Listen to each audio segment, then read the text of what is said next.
प्रताप चंद सारंगी जी हैं। सर, आपका बहुत बहुत स्वागत है नमो ऐप वर्चुअल मीट में। नमस्कार।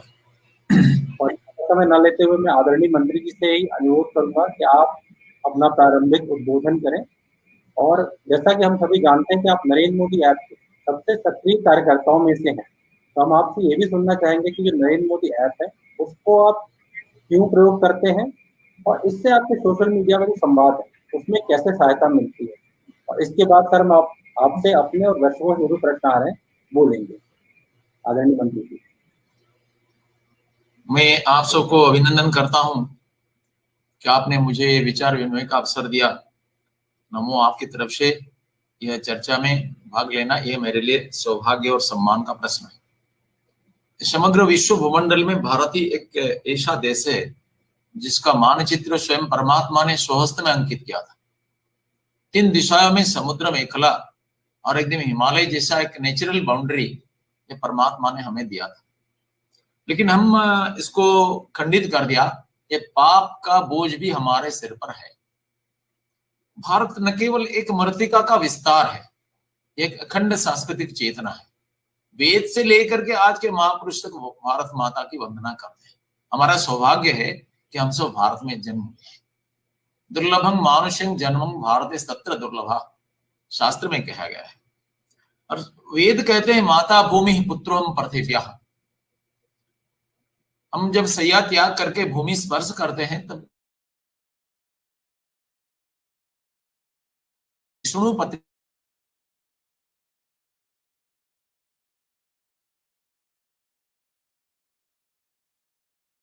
लगे, तब विभीषण और लक्ष्मण दोनों हाथ जोड़ करके उनके पैर पर गिड़गिड़ाने लगे और बोले, प्रभु आप यहाँ पर शासन करें, हम आपकी सेवा करेंगे। भगवान ये मोह को खंडित करके बोलने लगे, अपि स्वर्णमयी लंका में लक्ष्मण रोचते जन्म जन्म भूमिश्च स्वर्गादपि गरीयसे। भगवत पाद आद्य शंकराचार्य कहते हैं भारत माता की वंदना करते हुए, प्रातः स्मरामि शुभदां वरदां वरेण्यं सिंधूर्मि धौत चरणं शुद्धियां शरणं। स्वामी विवेकानंद कहते हैं भारत माता मृत्तिका का विस्तार नहीं है, ये साक्षात जगत जननी भारत माता। ये एकमात्र जीवंत जागृत राष्ट्र देवता। वो पशु बलि नहीं नर बलि चाहती है, सहस्त्र युवक बलि। आंखों चक्षु की लोतक से नहीं, हृदय की सोनित से भारत माता की पदवंदना करो। सहस्त्र युवक बलि भारत माता चाहती है। और इसका जवाब हमारे असंख्य क्रांतिकारियों ने दिया, रक्त तर्पण करके भारत माता को आजादी की वेदी पर अभिषिक्त किया है। और श्री अरविंद कहते हैं भारत माता महाकाली महालक्ष्मी महासरस्वती माहेश्वरी स्वरूपिणी चिन्मयी जगत जननी भारत माता। स्वामी राम तीर्थ कहते हैं मैं ही भारत माता हूं। मैं जब चलता हूं भारत माता चलती है, मैं सोने से माता सो जाती है, मैं जब जागृत होता हूं माता जागृता होती है। और हिमालय मेरा तुषार मुकुट है, कन्याकुमारी मेरा चरणद्वय है, सौराष्ट्र और गंगा सागर मेरा प्रसारित बाहुत्व है। ऋषि बंकिम चंद्र गाते हैं, तुम ही दुर्गा दश प्रहरण धारिणी कमला कमल दल विहारिणी वाणी विद्यादायिनी नमामि त्वां नमामि कमलाम अमलाम अतुलाम सुजलाम सुफलाम मातरम वंदे मातरम। रविंद्रनाथ टैगोर कहते हैं ई भारतेर महामानवेर सागर तेरे। ऐसी भारत माता जो देव ऋषि वंदनिया आर्य वसुंधरा भगवती भारत माता हमारे दुष्कर्मों के कारण खंडित हो गया है और यह पीड़ा हमारे अंदर में है।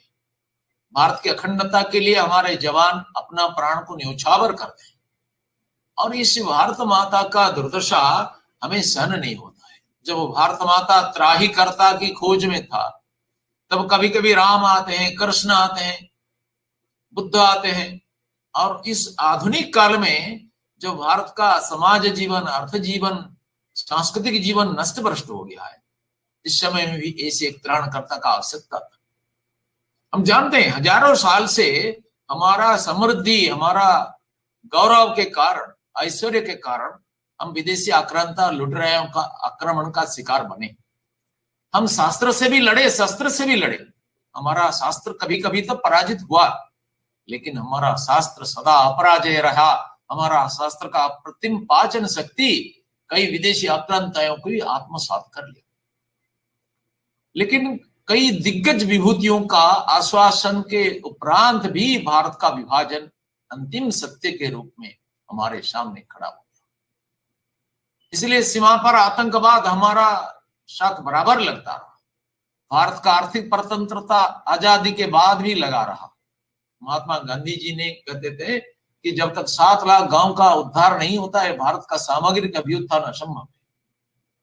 स्वामी विवेकानंद भी कहते थे, इंडिया लिव्स इन कॉटेजेस। और नया भारत का जागरण ये कुटीर से होने के लिए विवेकानंद ने एक विजुअलाइजेशन किया था, लेकिन ये कुटीर को अवहेलना किया गया, विदेशी ताकतों को अधिक ताकतवर बनाया गया, मल्टीनेशनल कंपनी को मजबूत बनाया गया। मुझे याद आता है जब स्वामी विवेकानंद और जमशेदजी टाटा एक जहाज में जाते थे तो परस्पर वार्तालाप हुआ, किस के लिए जाते हो? उन्होंने बोले मैं ट्रेडिंग करता हूं। स्वामी जी ने बोले a nation which sends raw materials to foreign lands and purchased foreign goods after value addition is a baby in the field of industry. Tata ने पूछा क्या बात है? स्वामी जी ने बोला you may be rich but your country cannot prosper, cannot progress. तो क्या करना होगा? स्वामी जी तत्काल बोले कि instead of trader merchant be a producer, go and dig your mines, crush your mountain, dry your ocean, go exploit the sources of nature and produce wealth, create enough employment opportunity and have your own research and innovation wing। हमने देखा कि टाटा का जो direction कैसा परिवर्तन हो गया और आज इसका स्तर कहां पर है। ये विवेकानंद डोज के कारण। भारत का ये कुटीर को कैसा उठाना होगा? कोरोना ने हमें यह शिक्षा दिया है। आज ये वैश्विक महामारी कोरोना के कारण वैश्विक परिस्थिति विपरीत हो गया है। सारा विश्व का अर्थतंत्र, समाज, जीवन विपर्यस्त हो गया है। और इस कोरोना के कारण अगर किसी विशेष अभाव का अनुभव हुआ है तो लोकल प्रोडक्ट्स का अभाव हुआ है। भारत का अर्थनीति भी विध्वस्त हो गया है। लेकिन हमारे लिए आश्वासन का विषय है कि हमारा देश का नेतृत्व आज एक ऐसा प्रभावी वैश्विक नेतृत्व के हाथ में है। ये सिंह पुरुष है नरेंद्र मोदी जो हमारा प्रधानमंत्री है। भयंकर नैराश्य के अंदर में आशा का किरण विकिरण करने वाला, आत्म प्रत्यय का जागरण करने वाला, आत्मविश्वास का शंखनाद करने वाला ये महापुरुष नरेंद्र मोदी प्रयत्न का शाणित कृपाण लेकर के सारा प्रतिरोध को खत्म करने वाले हैं और सारा राष्ट्र की जनता में ये आत्मविश्वास का शंखनाद करते हैं। और इसके कारण हमारा देश यह परिस्थिति से जूझने के लिए तैयार हो गया। हम सब जानते हैं कि हमने कई बीमारी के साथ लड़े हैं, प्लेग से लेकर के मलेरिया तक हमने लड़े हैं और विजय प्राप्त किए हैं और आज भी हम इस पर विजय प्राप्त करने वाले हैं। नरेंद्र मोदी जी ने इस विषम परिस्थिति में जनता को राहत पैकेज का घोषणा किया और ये राहत पैकेज भी असामान्य है। परंतु इतना बड़ा देश ये जितने करने से भी ये सीमित हो जाता है। फिर भी एक ऐतिहासिक और क्रांतिकारी राहत पैकेज हमारे प्रधानमंत्री ने घोषणा किया है। ये मोटो क्या है? आत्मनिर्भर भारत। ये पैकेज है, इसमें पॉलिसी परिवर्तन है और इसमें आत्मविश्वास का स्पंदन भी है। ये पहली बार हमको ये महसूस हुआ, पहले तो महसूस किए थे कि आजादी की लड़ाई में स्वदेशी का एक बहुत बड़ा मंत्र शक्ति काम कर रहा था और ये swadeshi is Vande Mataram in action Shri Aurobindo बोलने लगे थे। हमारा देश का दुर्दशा ऐसा था कि ब्रिटिश आने से पहले हमारे देश में हजारों स्टील फैक्ट्री थे, हजारों कपड़ा फैक्ट्री थे, नानाविध प्रकार का इंडस्ट्री थे। सारा विश्व का जीडीपी में हमारा महत्वपूर्ण योगदान था, ट्रेड एंड कॉमर्स में भी महत्वपूर्ण योगदान था। लेकिन अंग्रेजों ने हमारा ये सारे राष्ट्रीय शिल्प को खत्म कर दिया, हमको विवश कर दिया। हमारा 3 दिशाओं में समुद्र, परंतु हमको नमक आमदनी करना पड़ता था लिवरपूल से। हमारा किसान कॉटन उत्पादन करता था लेकिन हम इसको भेजते थे ब्रिटेन और मैनचेस्टर से, हमको कपड़ा ज्यादा दाम देकर के खरीदना पड़ता था। आजादी के उपरांत भी यही स्थिति बना रहा। परंतु माननीय नरेंद्र मोदी जी जब सत्ता संभाले तब स्थिति में धीरे धीरे परिवर्तन होने लगा और आजादी के बाद कोरोना हमको सबसे बड़ा शिक्षा दिया, ये आत्मनिर्भर भारत बनाने। हमारा डोमेस्टिक बाजार ज्यादातर चाइना, वियतनाम, अमेरिका, जापान कब्जा कर रहे थे। क्यों करेंगे? इतना बड़ा देश, इतना बड़ा जनसंपदा, इतना बड़ा प्राकृतिक संपदा, अरण्य संपदा और खनिज संपदा, इसका उपयोग करते हुए हम विश्व में सबसे शक्तिशाली राष्ट्र बन सकते हैं। प्रधानमंत्री जी के कारण हमारा देश का गौरव सहस्रगुणित हो गया है और आज ये संकट में भी हम जैसा डटे रहे, इसका कारण है हमारा प्रधानमंत्री जी ने ठान लिया कि स्थिति पर विजय प्राप्त करेंगे और देशवासियों को इसके लिए समर्थ बनाएंगे। इसमें सारे देशवासियों का भी सहयोग चाहिए। ये सहयोग के कारण हम विजय प्राप्त करेंगे। और हमारा देश की स्थिति क्या है? हमारा देश में आज जूते की दुकान, कपड़े की दुकान, रास्ते पर बैठने वाले मोची की दुकान, रिक्शा वालों की व्यापार धंधा सब खत्म हो चुका है। लेकिन ये विनाश की कगार पर खड़ा होते हुए भी हम नया विकास का शुरुआत कर सकते हैं।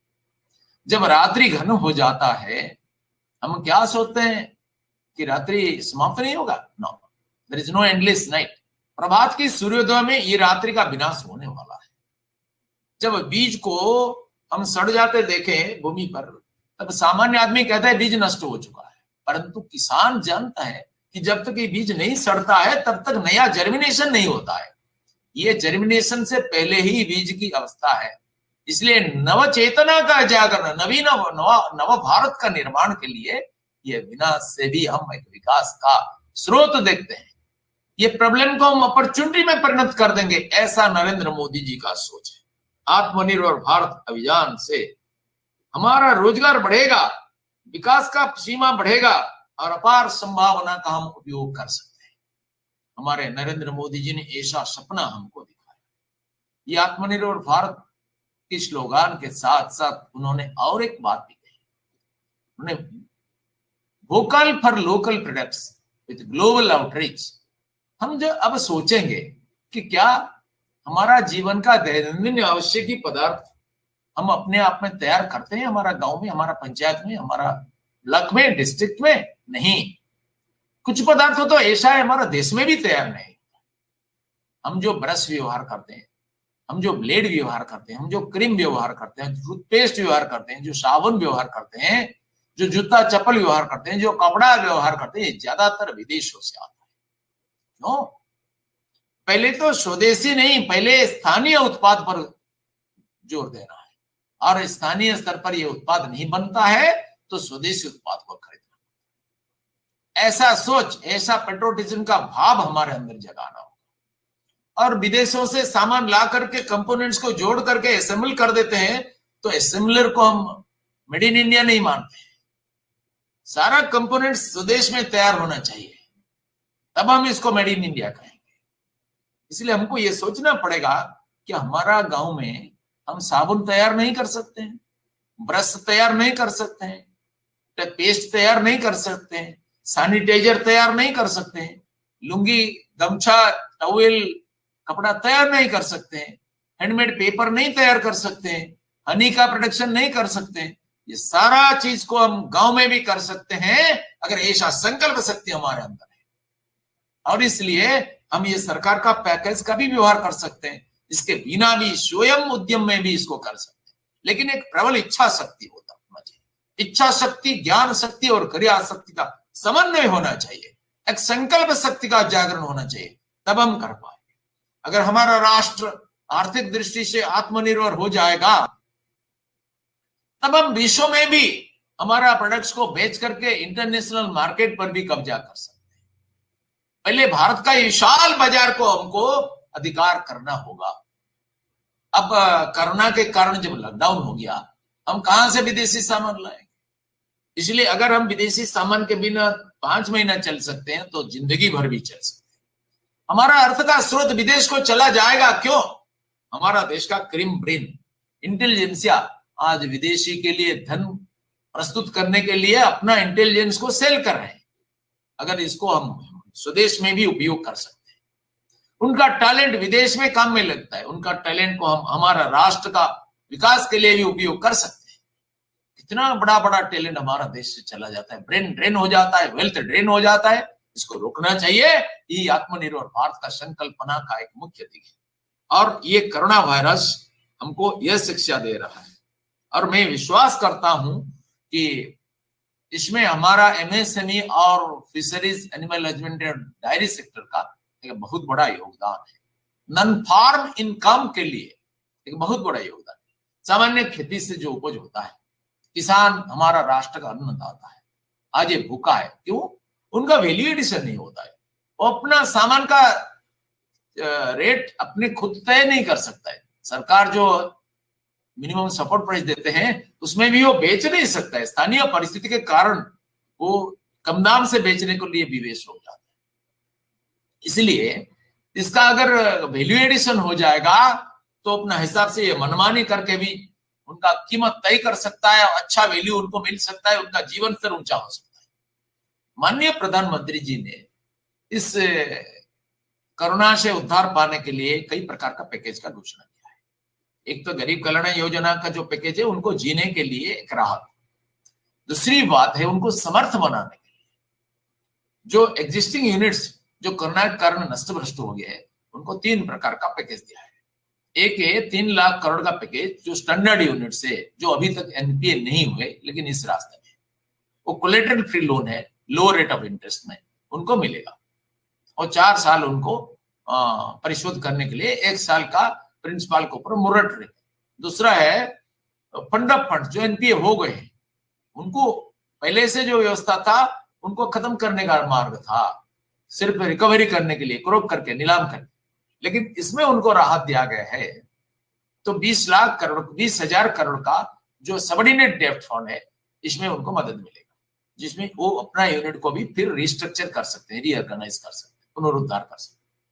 तीसरा जो हेल्दी अकाउंट्स है, लेकिन वो 5 महीने के जो लॉकडाउन के कारण उनका हालत खराब हो गया है और लेकिन वो बहुत खराब स्थिति नहीं है, लेकिन उनको विस्तार करने के लिए अभी उनका प्रोडक्शन बंद हो गया है, मार्केट बंद हो गया है, कंजप्शन बंद हो गया है, सप्लाई चेन बंद हो गया है, इसलिए उनको भी ये राहत मिली है 50,000 करोड़ का। 10,000 crore as mother fund corporate fund Bharat सरकार देंगे और मार्केट से through equity infusion 40,000 crore 1:4 ratio में कलेक्ट होगा और इसमें से उनको क्रेडिट मिलेगा।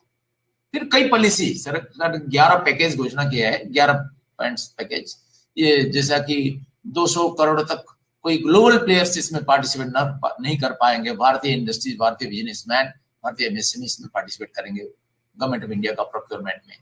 वैसा ईपीएफ में 2% का rebate for employ and employer, इनको अगर वर्ल्ड ट्रेड फेयर नहीं हो पाएगा तो ई मार्केट एक्सेस उनको मिलेगा। ऐसा कई प्रकार की व्यवस्था सरकार ने घोषणा की। फिर जो माइग्रेंट लेबरर्स है, जो किसान है, जो श्रमिक है, उनके लिए भी सरकार ने कई प्रकार का, जैसा कि अर्बन माइग्रेंट लेबरर्स के लिए सस्ते दाम में किराए पर मकान की व्यवस्था और उनको ये ईपीएफ में रिडक्शन और कई प्रकार की व्यवस्था है। फिर उनको 1 नेशन 1 कार्ड के अंतर्गत कई प्रकार की सुविधा उनको मिलेगा, जहां रहेंगे वहां दुकान से खरीद सकते हैं और ऐसा कई प्रकार की व्यवस्था भारत सरकार ने घोषणा की। फिर किसानों के लिए भी कई प्रकार की व्यवस्था क्या है, जैसा कि एग्रीकल्चर इंफ्रास्ट्रक्चर डेवलपमेंट फंड के अंतर्गत 1 लाख करोड़ की व्यवस्था, animal husbandry welfare animal husbandry infrastructure development fund के अंतर्गत 15,000 करोड़ की व्यवस्था, ऐसा कई प्रकार की व्यवस्था, नाना प्रकार की राशि की घोषणा किया है जिसके लाभ उनको मिल सकता है। और सारे जानवरों के लिए ओपीडी का निराकरण के लिए वैक्सीनेशन की व्यवस्था घोषणा किया है सरकार ने और 1.5 करोड़ तक तो वैक्सीनेशन हो चुका है, बाकी सारे 100% इनको किया जाएगा। और वो फार्म मैकेनाइजेशन के लिए, मार्केटिंग के लिए, कोल्ड स्टोरेज के लिए कई प्रकार की व्यवस्था घोषणा किया है। और जो किसान सम्मान निधि में जो 2,000 की व्यवस्था एक किस्ती में, उनको भी मछुआरों के लिए भी एक्सटेंशन किया गया है ये सुविधा। इससे अतिरिक्त बीमा वगैरह कई प्रकार की, इसमें भी 11 प्रकार की घोषणा किया है। और समृद्ध और संपन्न भारत के निर्माण के लिए हम सबको हाथ मिलाना होगा, मिलाए हाथ बढ़ेंगे साथ साथ, और हमारा देश को विकास की चरम शिखर पर लेने के लिए हम इसका व्यवहार करें। लेकिन ये सब तो एग्जिस्टिंग यूनिट के लिए। जो यूनिट अब एग्जिस्टिंग नहीं है उनके लिए क्या व्यवस्था है? जो नया स्टार्टअप करेंगे उनके लिए पीएमईजीपी से लेकर स्फूर्ति क्लस्टर तक एस्पायर के माध्यम से कई प्रकार के क्लस्टर डेवलपमेंट प्रोग्राम और इंडिविजुअल यूनिट के लिए कई प्रकार की व्यवस्था है। सीजीटीएमएसी का पकड़ व्यवस्था और ट्रेनिंग की व्यवस्था भी की गई है। डीडीयूजीकेवाई हो, स्किल इंडिया हो, इसके माध्यम से भी ट्रेनिंग की व्यवस्था की और ऐसा उनका रीस्किलिंग अपस्किलिंग करके कई व्यवस्था किया गया। जो लेबर लोग बाहर से आ गए हैं उनको तैतान करने के लिए, उनका स्किल को अपग्रेड करने के लिए कई प्रकार की व्यवस्था किया गया। जो अनस्किल्ड है उनको स्किल करना, जो स्किल्ड है उनको अपस्किल करना, ऐसा कई प्रकार की व्यवस्था भिन्न भिन्न स्थान में हो रहा है। फिर ये हर्बल पार्क के लिए 4000 करोड़ की व्यवस्था हमारी सरकार ने किया है। जो जंगल में रहते हुए वनवासी लोग वो करेंगे, जंगल में सरकारी जगह में उनको 40% का सब्सिडी मिलेगा। लेकिन जो गांव में करेंगे, जो farmers, small and marginal farmers, उनके लिए भी 4000 करोड़ 40% सब्सिडी। लेकिन जो बड़ा फार्मर है, संपन्न आदमी है, उनके लिए सब्सिडी नहीं मिलेगा, लेकिन प्लांट और ट्रेनिंग फ्री ऑफ कॉस्ट मिलेगा। और इसको लेकर के भी हर्बल पार्क में प्रोसेसिंग यूनिट भी चला सकते हैं, आयुर्वेदिक फार्मेसी चला सकते हैं और इसमें बहुत वैल्यू एडिशन होता है। हमारे मधुबाबू उड़ीसा में कहते थे कल्चर्ड हैंडीज इंडस्ट्री, अर्थात संस्कृति संपन्न हाथ ही शिल्प है। कल्चर्ड हैंड क्या है?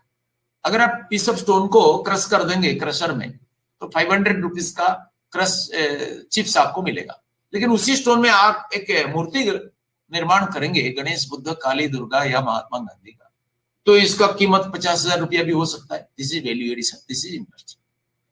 अगर गांव में टमाटो प्रोडक्शन के समय में 2-3 रुपया में मिलता है, लेकिन अब दिल्ली में 100 रुपया। अगर कोल्ड स्टोरेज होगा तो बेचारा किसान 100 रुपया में बेच सकता है। लेकिन जो बिचौलिया बीच में आते हैं वो 2-3-5 रुपया में खरीद करते हैं और बाजार में ज्यादा दाम में बेचते हैं। इसलिए बिचौलिया को हटा करके किसान को डायरेक्ट मार्केट को एक्सेस देने के लिए भी व्यवस्था किया गया। और जैसा आम का कीमत 5 रुपया में गांव में मिलता है, रवा आम को, कच्चा आम का, लेकिन अचार बना देते तो 250 रुपया। आम का अचार हो या टमाटो का सॉस हो, आलू 5 रुपया, आलू चिप्स 500 रुपया। लेकिन ये क्या सब बड़े इंडस्ट्री वाला करेंगे और हमारे गांव का किसान वैल्यू एडिशन का कोई प्रॉफिट नहीं पाएगा। लेकिन गांव में इस सब का प्रशिक्षण करते हुए ऐसा फूड प्रोसेसिंग का छोटा छोटा प्लांट बनाया जाएगा घर घर में। तो हैंडमेड पेपर हो, चक का हो, धूप का हो, मोमबत्ती का हो, अचार, जेली, जूस, जाम, बड़ी, पापड़, आलू चिप्स का हो, ऐसा करने से हमारा किसानों को रोजगार मिलेगा। महात्मा गांधी बोलते थे, not mass production but production of masses is the solution to our economic problem. ज्यादा प्रोडक्शन हो जाने से देश का कल्याण नहीं होगा, ज्यादा लोगों के द्वारा प्रोडक्शन होने से सबको रोजगार मिलेगा। ऐसा भी प्रधानमंत्री मत्स्य संपदा योजना में भी 20,050 करोड़ का एक व्यवस्था किया गया और इसमें कई प्रकार के, जैसा कि ब्रैकिश वाटर कल्चर हो या इनलैंड फिशरी कल्चर हो, पर्ल कल्चर हो या फिश फीड हैचरी हो, फिश हैचरी हो, फिश फीड प्लांट हो, ऐसा सीवीड का हो, ऐसा कई प्रकार की व्यवस्था में जिसमें लोगों को बहुत उपकार मिलेगा और सब्सिडी 40 और 60% के महिला और आदिवासी के लिए 60 और बाकी लोगों के लिए 40% का सब्सिडी की व्यवस्था। डीप सी वेसल भी व्यवस्था है, बोटों का मैकेनाइजेशन के लिए भी व्यवस्था है और सीवीड का कल्चर के लिए। ऐसे कई प्रकार के देश का किसान, मछुआरों और मत्स्य पालक, गोपालक, इन सब का डायरी मिल्क का जो प्रोडक्ट्स है, इसका डायरी प्रोडक्ट का प्रोसेसिंग का भी यूनिट के लिए व्यवस्था है। उनके लिए इंटरेस्ट सबवेंशन का व्यवस्था है और एमएसएमई के अंतर्गत ये भी आ सकते हैं। टेक्सटाइल क्षेत्र में भी व्यापक संभावना है, जूट का हो, ऊल का हो, कटन का हो, यार्न का, ये रेशम का हो, कई प्रकार की व्यवस्था हम कर सकते, सिल्क का हो, और इसका व्यापक 4.5 करोड़ लोग इस क्षेत्र में काम करते हैं। एमएसएमई में 11 करोड़ लोग काम करते हैं। ऐसा व्यापक बड़ा क्षेत्र है और खादी का क्षेत्र में भी बहुत सारा विकास है। मधुमक्खी पालन के लिए 500 करोड़ की व्यवस्था किया गया है कृषि विभाग से, फिर केबीआईसी में भी इसका व्यवस्था है और ऐसा कई विभाग है जो गांव में लोगों का आर्थिक रोजगार बढ़ाएगा, उनको आत्मनिर्भर करेगा और उनका जीवन स्तर को ऊंचा बनाएगा। ऐसी व्यवस्था माननीय प्रधानमंत्री जी की नेतृत्व में, मार्गदर्शन में हुआ है। ऐसा कई प्रकार की व्यवस्था, लाखों प्रकार की व्यवस्था। और इन सबका लाभ लेकर के इस विषय में व्यापक जानकारी जनता को दे करके हम एक बीच वाली एजेंसी के रूप में काम करके गांव का किसानों को इस विषय में जानकारी दे करके उनका जीवन स्तर को ऊंचा बना सकते हैं। उनको प्रशिक्षण का भी लाभ दे सकते हैं। बैंक ने प्रशिक्षण करता है, बैंक सारा बैंकों की व्यवस्था है एंटरप्रेन्योर का प्रशिक्षण के लिए, और DDU-GKI में होता है, और ये में स्किल इंडिया के अंतर्गत होता है। हमारा टूल रूम्स कम ट्रेनिंग सेंटर में वर्ल्ड क्लास का प्रशिक्षण होता है। हमारा NSIC में भी ऐसा प्रशिक्षण होता है, और कई प्राइवेट एजेंसी भी इसके काम है। ऐसा हमको स्किल्ड मैन पावर का निर्माण भी कर सकते हैं और इनको रोजगार भी दिला सकते हैं। ऐसी कई प्रकार की व्यवस्था हम कर सकते हैं। आइए हम सब मिल करके, हाथ मिला करके भारत को आगे ले जाने के लिए हमारा यह उद्यम को चालू रखेंगे और भारत का आर्थिक और सामाजिक विकास करेंगे, और नरेंद्र मोदी का सपना को भी साकार करेंगे। $5 ट्रिलियन इकोनॉमी में भारत को पहुंचाने के लिए हम सबका सक्रिय और आग्रह पूर्वक योगदान की बहुत जरूरत है। नमस्कार। बहुत बहुत धन्यवाद आपका माननीय मंत्री जी। और आपने काफी विस्तार से कई सारे विषयों के ऊपर बताया, फिर चाहे वो आपके मंत्रालय संबंधित हो, चाहे पशुपालन से संबंधित